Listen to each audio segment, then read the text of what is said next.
ইরানে আবারও মোসাদ নেটওয়ার্কে বড় ধরনের হানার দাবি করেছে দেশটির নিরাপত্তা বাহিনী। এবার ইসরায়েলের হয়ে গুপ্তচর বৃত্তির অভিযোগে 4 ব্যক্তিকে গ্রেপ্তার করেছে ইরানের ইসলামী বিপ্লবী গার্ড বাহিনী বা আইআরজিসি। অভিযোগ রয়েছে, ধৃতরা ইরানের অত্যন্ত গুরুত্বপূর্ণ ও স্পর্শকাতর সামরিক স্থাপনার তথ্য পাচার করছিলেন। ইরানের উত্তর তটবর্তী প্রদেশ গিলান, এই শান্ত এলাকাটি এবার হয়ে উঠেছিল ইসরায়েলি গোয়েন্দা সংস্থা মোসাদের অন্যতম নজরদারির কেন্দ্র। তবে শেষ রক্ষা হয়নি।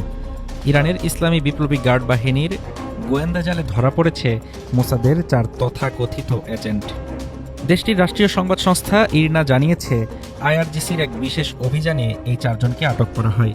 বৃহস্পতিবার এক বিবৃতিতে আইআরজিসি নিশ্চিত করেছে যে ধৃতরা দীর্ঘদিন ধরেই মোসাদের গোয়েন্দা কর্মকর্তাদের সাথে সরাসরি যোগাযোগ রক্ষা করে আসছিলেন।